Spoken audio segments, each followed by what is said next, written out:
Article 1 से 51 तक जो मैंने पढ़ाए थे उनमें मैं महत्वपूर्ण बता रहा था, और मैं आपको आर्टिकल 12 और आर्टिकल 36 बता चुका हूँ। आर्टिकल 12 और आर्टिकल 36, इनमें क्या था, आर्टिकल 12 और आर्टिकल 36 में राज्य शब्द की परिभाषा दी गई थी। अब जो महत्वपूर्ण है वो बता रहा हूँ। वैसे तो मौलिक अधिकार तो पूरे ही महत्वपूर्ण है, लेकिन आर्टिकल 14, इसमें विधि के समक्ष समानता दी गई है। कानून के समक्ष सभी व्यक्ति समान माने जाएंगे। क्या माने जाएंगे? कानून के समक्ष सभी व्यक्ति समान माने जाएंगे। इसके बाद में जो सबसे महत्वपूर्ण है वो है आर्टिकल 17।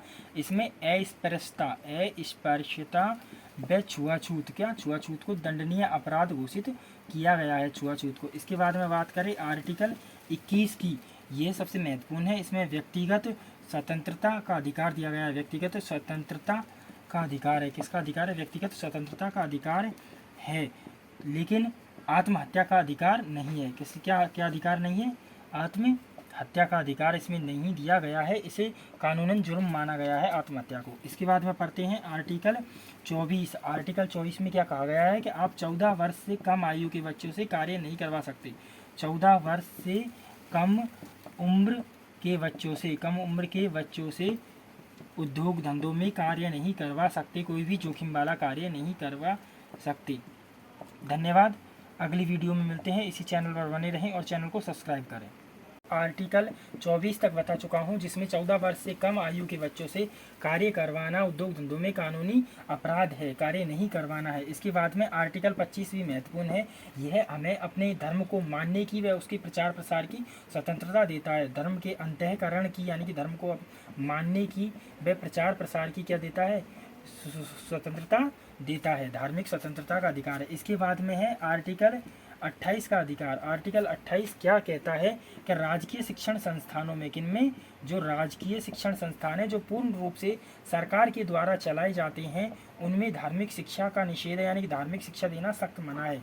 उन संस्थानों में धार्मिक शिक्षा नहीं दी जाएगी, किसी भी प्रकार की धार्मिक शिक्षा नहीं दी जाएगी। इसके बाद में बात करते हैं जो सबसे महत्वपूर्ण आर्टिकल है वो है आर्टिकल नंबर 31, तो हट ही चुका है, संपत्ति का अधिकार। आर्टिकल नंबर 32 महत्वपूर्ण है। आर्टिकल 32, इसका नाम है संवैधानिक उपचारों का अधिकार। क्या? संवैधानिक उपचारों का अधिकार। संवैधानिक उपचारों का अधिकार, आर्टिकल 32। इसे डॉक्टर भीमराव अंबेडकर ने, किसे? डॉक्टर भीमराव अंबेडकर ने संविधान का हृदय या आत्मा कहा। संविधान का हृदय या आत्मा कहा था इस आर्टिकल को, आर्टिकल 32 को, जिसे संवैधानिक उपचारों का अधिकार कहते हैं। इसके तहत, आर्टिकल 32 के तहत, यदि राज्य सरकार ऐसे नियम बनाती है जिनसे किसी भी व्यक्ति या किसी भी तरह के मौलिक अधिकारों का हनन होता है, तो वह आर्टिकल 32 के तहत कहाँ जा सकता है? न्यायालय की शरण में जा सकता है, यानी कि सुप्रीम कोर्ट जा सकता है। ऐसी। धन्यवाद। चैनल पर बने रहे, चैनल को सब्सक्राइब करें। 30 अगली वीडियो में बता चुका था, जिसे संवैधानिक उपचारों का अधिकार कहते हैं, और इसे क्या कहा था? इसे डॉक्टर भीमराव अंबेडकर ने वो संविधान की आत्मा कहा था।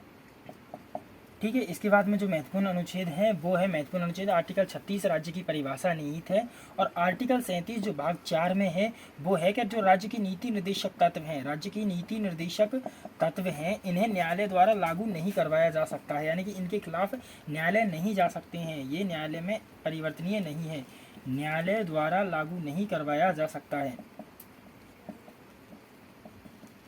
नहीं करवाया जा सकता है। इसके बाद में जो महत्वपूर्ण है वो है आर्टिकल 40, और बहुत ज़्यादा महत्वपूर्ण है आर्टिकल 40, क्योंकि इसमें ग्राम पंचायतों के गठन का प्रावधान है। ग्राम पंचायतों के गठन का प्रावधान है, ग्राम पंचायतों के गठन का प्रावधान है। और वैसे भी जानते अपन की कौन? लॉर्ड रिपन इसे स्थानीय स्वशासन का जनक कहते हैं। किसको? लॉर्ड रिपन को स्थानीय स्वशासन का क्या कहते हैं? जनक कहते हैं।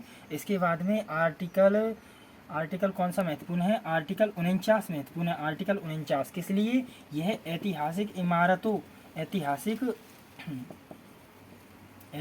इमारतों व स्मारकों को संरक्षण प्रदान करता है। ऐतिहासिक स्मारकों को भी संरक्षण प्रदान करता है, इसके साथ साथ आर्टिकल 50 जिसमें बताया गया है कि कार्यपालिका व न्यायपालिका का पृथक्करण बताया गया है। कार्यपालिका व न्यायपालिका का पृथक्करण, राज्य के अंतर, न्यायपालिका का पृथक्करण।